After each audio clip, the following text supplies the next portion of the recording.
In the Spanish countryside, an audit visit is taking place. It's one of the European Court of Auditors' many audits.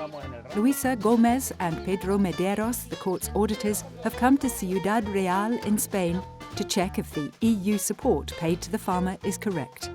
They need to check whether he meets the conditions for EU support and whether his flock of 6,000 sheep is correctly recorded.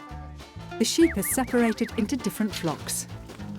And then the counting starts.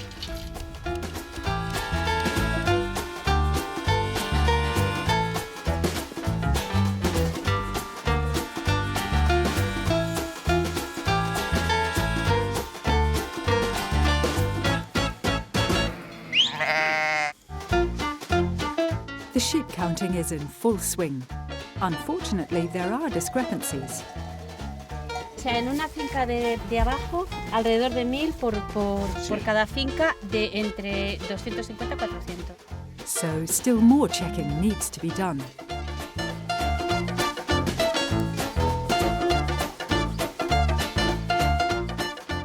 But finally, Luisa finds the discrepancy.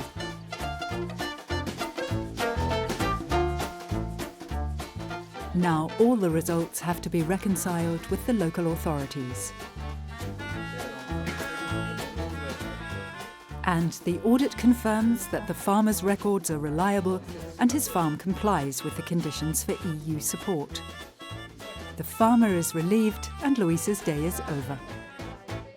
Un día muy bueno, de hecho, tengo que decir, cada vez que se tiene contacto, los auditores tenemos contacto con los beneficiarios, salvo que haya problemas con lo que normalmente es excepcional, que los haya, aprendemos mucho, o sea que ha sido un día muy bueno, sí. The results of this particular audit are compiled together with those from around 1,000 other financial checks and published in the court's annual report. The headquarters of the European Court of Auditors is in Luxembourg. It's the independent external auditor of the EU and, as such, the guardian of the EU's finances. The court audits the implementation of the EU budget of €130 billion each year. The European Commission is responsible for the management of these funds. The court reports its findings and recommendations to the Council and to the European Parliament. In doing so, we are also looking to serve the citizens of the European Union, safeguarding that their money is well spent and well used. The court is made up of one member from each EU member state and is headed by the President. The European Court of Auditors carries out two main types of audits: financial and compliance audits, published in annual reports, and performance audits, published in special reports. Financial audit is where we examine the reliability of the accounts, the annual accounts published by the Commission. And then we have compliance audit, where we look at the legality and regularity of the underlying transactions. So we do samples within these distinct parts of the entire expenditure side. And that's what you find in our annual report, a lot of information on that, which then builds into the overall opinion. Financial and compliance audits examine whether the rules have been followed. Performance audits look at what the spending achieves. The performance element is different. It's what has been achieved with the money. Has value for money been obtained from that spending? Have the objectives been achieved for the spending? The court's performance audits cover a wide variety of topics. For example, food security and drinking water in sub-Saharan Africa, organic farm products, infrastructure of seaports, and reliable and credible EU statistics. The court's reports are published on the internet and presented to the European Parliament and the Council for further action. In the small town of Luleå in Sweden, there's a science park with a number of renewable energy installations co-financed by the EU. The Court of Auditors has sent Kurt Bungartz and his team to have a closer look at how these EU funds are being used. We naturally go normally for such topics where the European Commission has really spent a lot of money in the last couple of years. He and his colleague Jolita Korzunian are checking whether the project has been planned well and is likely to achieve added value with long-lasting results. This Swedish project intends to produce a kind of green diesel out of waste wood and use it as fuel for trucks. One of the aims of the audit is to assess whether investment projects like this have achieved good results. Kurt and Jolita have meetings with the city's administration since they have questions regarding the potential for European added value. The local representatives are doing their best to demonstrate the environmental benefits. What we focus on is the value added of the EU activities, as well as the results achieved and the sustainability of these results. This performance audit, together with a number of audits in other EU countries, will provide findings and recommendations that will help increase the effectiveness of similar energy projects across Europe. To get a better understanding of how the EU's finances work, let's have a closer look at the income side of the EU budget. Where does the EU money actually come from? EU revenue mainly consists of contributions from member states based on their gross national income and of value-added tax collected by the member states. The rest comes from customs duties and other revenue. And how is the €130 billion budget spent? The largest share of EU expenditure is on agriculture and rural development, mainly payments to farmers. Another important share is spent on regional policy, as well as on social affairs. The rest is spent on external aid, research, and the administration of EU institutions. Much of this expenditure is co-financed by member states, who share responsibility for its management with the European Commission.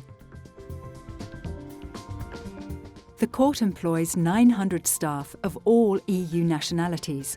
They don't just stay at their desks in Luxembourg, but spend around 15,000 days a year going directly where the money is being used, in order to check whether the conditions for EU support are being met and whether that support is producing results. The results of these audit visits are then analysed back at base in Luxembourg. In 2011, for example, the court's auditors found an error rate of 3.9% in the €130 billion budget.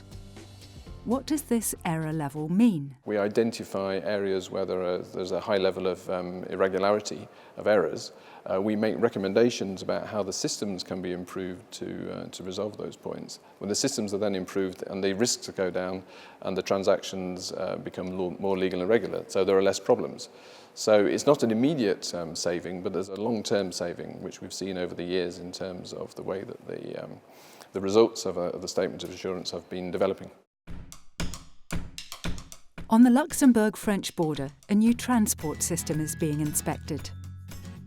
Luc Thion and Lorenzo Pirelli are auditing a project that moves freight from lorries onto trains, taking them off the road. They pay special attention to the efficiency of this new technique, which has become an environmental pilot project. Since 2007, the EU has co-invested in this small cargo terminal, which loads thousands of tons of freight every year. But unfortunately, the terminal has already reached its full capacity. Luc and Lorenzo think that the project they have audited is successful, but the size and scale of the project may be too small to have significant environmental impact. They discuss the EU added value and the impact of the project with the local manager. Here in this case we were looking at effectiveness of the Marco Polo program, which is one of the major impact programs of transport, because we are trying to get trucks off the road. So it's all about multimodality and how Europe is supporting that part of the policy. This performance audit aims to improve the quality of EU spending and contribute to environmentally friendly transport of freight in Europe. The European Court of Auditors cooperates very closely with the national audit offices in both Europe and worldwide. Effective cooperation is very important as management of most of the EU funds is in practice shared with national authorities. In questo caso in particolare noi siamo in una fase che vede una crisi economica talmente forte su scala mondiale, in particolare europea, che inevitabilmente sottolinea un ruolo particolarmente rilevante delle istituzioni di controllo. Public audit has a key role to play in ensuring that the principles of accountability and transparency are adhered to whenever public funds are at stake. Wir haben den Europäischen Stabilisierungsmechanismus, den ESM-Vertrag, ganz eng begleitet und es ist uns gelungen, eine konkrete Rolle für europäische Rechnungshöfe in dem ESM-Vertrag in einem Audit Board zu etablieren. Und das war nur möglich, indem wir es gemeinsam erarbeitet haben und auch auf der Basis von sehr vielen Kompromissen, die geschlossen wurden, ein Konzept erarbeitet haben, das es uns ermöglicht hat, hier im ESM-Vertrag eine konkrete Rolle einzunehmen. The European Court of Auditors has a good working relationship with the European Commission, Parliament and the Council, as it's they who'll carry out the Court's recommendations for improvements. The Commission takes the findings and recommendations of the Court very seriously. We analyze and reflect on them, and in the vast majority of cases, we use them to develop action plans to further improve the management of the EU budget.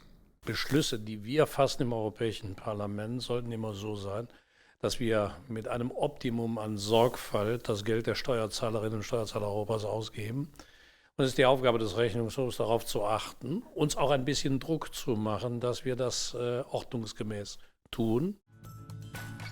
As the guardian of the EU's finances, the Court's work is key to ensuring that those who spend EU money are held to account.